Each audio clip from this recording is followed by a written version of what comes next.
మీ ఎలాంటి వ్యాపార ప్రకటనలకైనా వెంటనే మా ఛానల్ సంప్రదించండి. అందుకు నమస్కారం. నేను శిరీష. ప్రస్తుతం మనతో పాటు ఉన్నారు ప్రముఖ ఆధ్యాత్మికవేత్త జ్యోతిష్య పండితులు శేషగిరి రావు గారు. గురుగారితో మాట్లాడదాం. నమస్కారం గురుగారు. గురుగారు, మే మాసంలో సింహరాశి వారికి ఎలా ఉండబోతుందంటారు? ఎలాంటి జాగ్రత్తలు తీసుకోవచ్చు అంటారు? ఆర్థిక పరంగా, ఆరోగ్య పరంగా కూడా ఎలా ఉంటుందంటారు ఈ మాసం అంతా వీరికి? తప్పకుండా. ప్రస్తుతం కొద్దిగా అదృష్టం బాగున్న రాసుల్లో ముఖ్యంగా చాలా రోజులుగా ఎదుర్కొంటున్న విపత్కర పరిస్థితుల నుంచి ఎంతో కొంత బయటకు వచ్చే మాసంగా మే మాసం సింహరాశి వాళ్ళకి చెప్పచ్చు. బాగుంటుంది, చాలా బాగుంది. ఎందుకంటే సింహరాశి వాళ్ళకి అంటే ప్రస్తుతం అయితే కనుక అష్టమ శని అనేది ఉంది, కానీ అష్టమ శని అనేది ఇప్పుడిప్పుడే అవ్వదు ఎలాగో.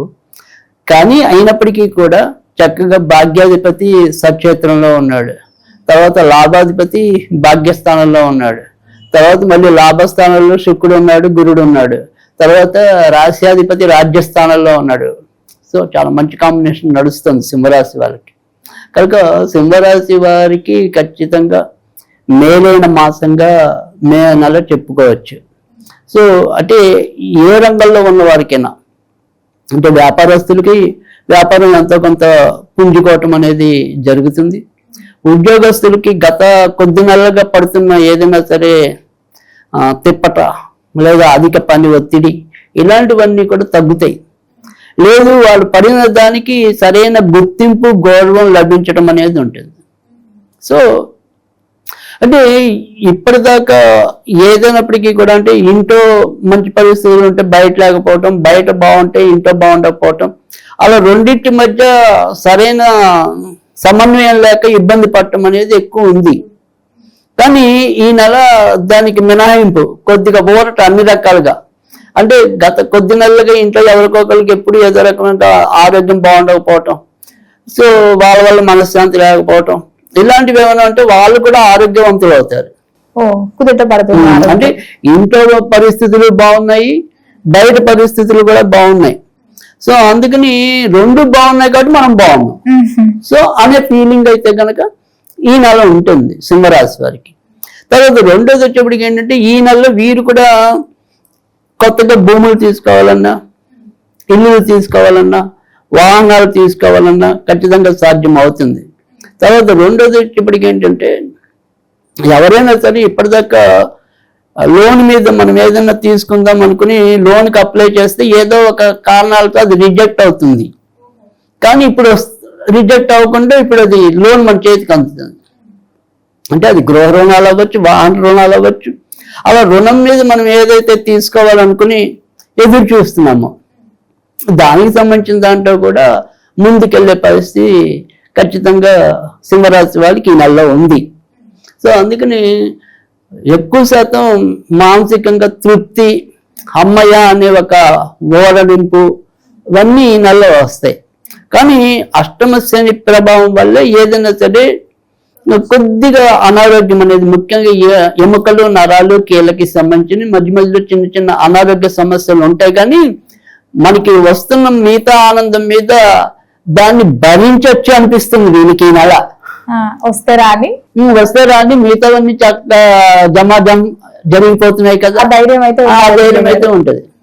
సో అందుకని ఖచ్చితంగా ఆ రకంగా అయితే ఊరటి ఉంది ఈ నెలలో.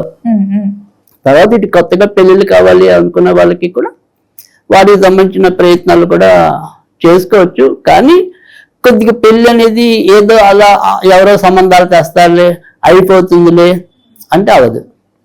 ఎందుకంటే వీళ్ళకి వివాహకారకుడు కూడా శని అయ్యిండి, ఆయన అష్టమంలోనే ఉన్నాడు. సో అందుకని బలమైన ప్రయత్నాలు అయితే ఉండాలి. ఆ బలమైన ప్రయత్నాలు ఉంటే అయ్యే మాసం ఇది. అంటే అంతకితం మనకి 2 నెలలు మనవంతు మనం ఎన్ని ప్రయత్నాలు చేసినా అవ్వలేదు. కానీ ఇప్పుడు మనం ప్రయత్నం చేస్తే మాత్రం నోటికి ఫలం వస్తుంది, ప్రతిఫలం ఉంటుంది. అంతేగాని ఎవరో చెప్తారులే, అయినప్పుడే అవుతుందిలే అనుకుంటే అవ్వదు. సో కానీ ఖచ్చితంగా ప్రయత్నం చేస్తే మాత్రం అవుతుంది. బాగుంది. రాజకీయ రంగంలో ఉన్న వాళ్ళకి కూడా ఇది మంచి టైం. సో ఖచ్చితంగా ఏ రంగం తీసుకున్నప్పటికీ కూడా మంచి రంగం. మళ్ళీ క్రీడాకారులకు కూడా మంచి రంగం. తర్వాత సినిమా రంగంలో ఉన్న వాళ్ళకి మాత్రం తెర వెనక వాళ్ళకి ఎక్కువ బాగుంది. అంటే బాగుంది. డైరెక్టర్స్ అలా తెర వెనక పనిచేసే సాంకేతిక నిపుణులకి మంచి time, but on the screen ఉండే యాక్టర్లకి అంత మంచి టైం కాదు. సో అవకాశాలు దగ్గర వచ్చి కొంత చేజారిపోయే పరిస్థితి అయితే ఉంటుంది. మరి వివాహ యోగం, సంతాన యోగం కూడా ఉందంటారా? అదే వివాహ యోగం అనేది మనం ఇందాక చెప్పుకున్నాం, కొద్దిగా గట్టిగా ప్రయత్నిస్తే తప్ప అవదు, ఏదో అదంతటా అది అవుతుంది అనుకుంటే అంతేనా? వివాహం వరకే నేను చెప్పింది. సంతానం కావాలనుకుంటే మాత్రం ఖచ్చితంగా దానికి మంచి టైమే. ఆల్రెడీ వీళ్ళ పిల్లలు కూడా ఇప్పుడు పరీక్షలు అవి కూడా బాగా రాస్తారని మనం చెప్పుకున్నాం. తర్వాత ఇంట్లో అంతకుముందు పిల్లల వల్ల కానీ భార్య వల్ల కానీ ఏదైనా సరే వాళ్ళకి అనారోగ్యాలు ఇలాంటివి ఏమైనా ఉన్నాయనుకున్నా కానీ అనారోగ్యాలు కూడా కొంత తగ్గుముఖం పడతాయని చెప్పుకున్నాం. సో ఖచ్చితంగా పిల్లలు కావాలనుకునే వాళ్ళకి ఎవరికైనా కూడా ఇది మంచి నెలగా చెప్పుకోవచ్చు. ఎటొచ్చి జాగ్రత్త పడాల్సింది ఏంటి అంటే కనుక వీళ్ళు కొద్దిగా ఒంటి పట్టించుకోవటం, ఎముకలు నరాలకి కొంతవరకు ఇబ్బందులు మధ్య మధ్యలో వచ్చే పరిస్థితుంది. కొత్తగా వివాహం కావాలనుకునే వాళ్ళు మరింత బలమైన ప్రయత్నాలు చేస్తే ఇప్పుడు ఫలిస్తుంది, అంతొకటే జాగ్రత్త. మరి ఆరోగ్య పరంగా కొంచెం బాగాలేదన్నారు కాబట్టి ఆర్థిక పరంగా కూడా ఎలా ఉంటుందంటారు? ఆరోగ్యపరంగా ఇందాక మనం ఓకే, ఆర్థికంగా అయితే మంచిదే. సో ఎందుకంటే ఇందాక చెప్పాం మంచి మంచి కాంబినేషన్స్ ఉన్నాయి. సో కొత్తగా ఏదైనా సరే కొనుక్కోవాలి అనుకున్నా కూడా ఇది రైట్ టైము. తర్వాత ఏదైనా సరే ఒకవేళ మనం రుణాల మీద ప్రయత్నిస్తున్నట్టయితే కనుక ఆ రుణ ప్రయత్నాలు కూడా ఫలిస్తాయని చెప్తున్నాం. సో అందుకని ఖచ్చితంగా మంచిది. కాకపోతే కొత్తగా వ్యాపారం చేయాలి మొదలెట్టాలి అనుకునే వాళ్ళకి మాత్రం పార్ట్నర్షిప్లు అంత మంచిది కాదు. వాళ్ళకి ఇండిపెండెంట్ గా అలా చేద్దాం అనుకున్న వాళ్ళకి రైట్ టైం. కానీ ఎవరితోనే జాయింట్ గా కలుద్దాం అనుకుంటే మాత్రం ఇంకా కొన్నాళ్ళు వేచి చూడాలి. ఇప్పుడు అంత రైట్ టైం నడవట్లేదు. అలాగే గురుగారు, మరి విద్యార్థులకు కూడా ఎలా ఉంటుందంటారు ఈ మాసంలో? విద్యార్థులకు కూడా ఇది రైట్ టైమే. సో ఎగ్జామ్స్ కూడా ప్రిపేర్ అవుతూ ఉంటారు ఖచ్చితంగా. ఇప్పుడు ఎందుకంటే చక్కగా రవి బాగున్నాడు, కుజుడు బాగున్నాడు, బుధుడు బాగున్నాడు, శుక్రుడు బాగున్నాడు, గురుడు బాగున్నాడు. సో చాలా మంచి కాంబినేషన్ నడుస్తుంది. సో ఖచ్చితంగా సింహరాశి వాళ్ళకి తిరుగులేని విజయాలు పొందడానికి ఈ నెల అయితే కనుక ఎక్కువ శాతం మంచి ఫలితాలు ఉన్నాయి. సో కనుక ఆ రకంగా అయితే విద్యార్థులు కూడా ముందుకెళ్ళటం అనేది అయితే జరుగుతుంది. ముఖ్యంగా వైద్య రంగం, సాంకేతిక రంగంలో ఉన్న విద్యార్థులు చాలా మంచి ఫలితాలు పొందటం అనేది అయితే జరుగుతుంది. గురుగారు, ఎవరైతే ఉద్యోగ వ్యవస్థలో ఉన్నారో ఉద్యోగం మారాలి, ట్రాన్స్ఫర్స్ అంటూ ఉంటారు కదా, మారొచ్చు అంటారా? నిరుద్యోగుల పరిస్థితి కూడా ఏంటంటారు? నిరుద్యోగులకు ఆకస్మికంగా ఉద్యోగాలు వచ్చే పరిస్థితి కూడా ఇదే నెలలో ఉంటుంది. అంటే ఇప్పటిదాకా పాపం ఎండనక వాననక తిరిగినా కానీ కష్టపడినా కానీ అది మనకి ఉపయోగపడకపోవటం అనేది, లేదా ఇప్పటిదాకా 1-2 నెలలు మేము చెప్తామని చెప్పకుండా అలా ఓల్డ్లో ఉంచడం కానీ ఇలాంటివి ఏవైతే ఉన్నాయో ఈ నెలలో ఆకస్మికంగా వాళ్ళ నుంచి ఒక జవాబు రావచ్చు, పలానా నుంచి మిమ్మల్ని తీసుకుంటున్నామని. సో అంతే వీరి యొక్క ఎదురు చూపులకు ఒక నిరీక్షణకి తెరపడుతుంది.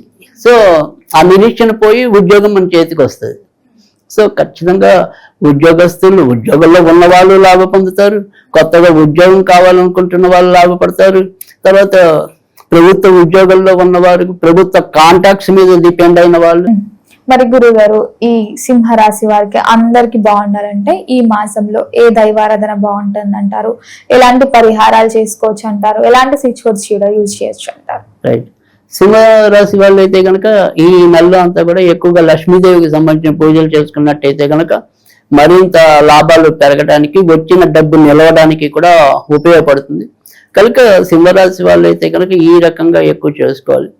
ఒకవేళ వాళ్ళు ఏదైనా సరే స్విచ్ బోర్డ్ చదువుకుందాము అనుకునేది ఒకటి. తర్వాత ఈ లక్ష్మీదేవి పూజ మనం ప్రతిరోజు చేసినా చేయలేకపోయినా కనీసం శుక్రవారాల పూట కాసిన పాలు ఒకటి నివేదన చేస్తే చాలు. అంటే పచ్చిపాలు వద్దు, కొద్దిగా కాచిన పాలు, ఒక గ్లాసు పాలు నివేదన చేస్తే ఆ తర్వాత పాలు మనం ప్రసాదంగా ఇంకో రకంగా వాడచ్చు. బట్ కాచిన పాలే ఉండాలి. అది స్విచ్ వర్డ్గా మాత్రం జాస్మిన్ జాస్మిన్ జాస్మిన్ జాస్మిన్ అనేది చదువుకున్నట్టయితే కనుక మంచి ఫలితాలు వస్తాయి. గురుగారు, మొత్తం మీద మే మాసంలో సింహరాశి వారికి ఎలా ఉంది, ఎలాంటి జాగ్రత్తలు తీసుకోవాలో తెలియజేసినందుకు ధన్యవాదాలండి.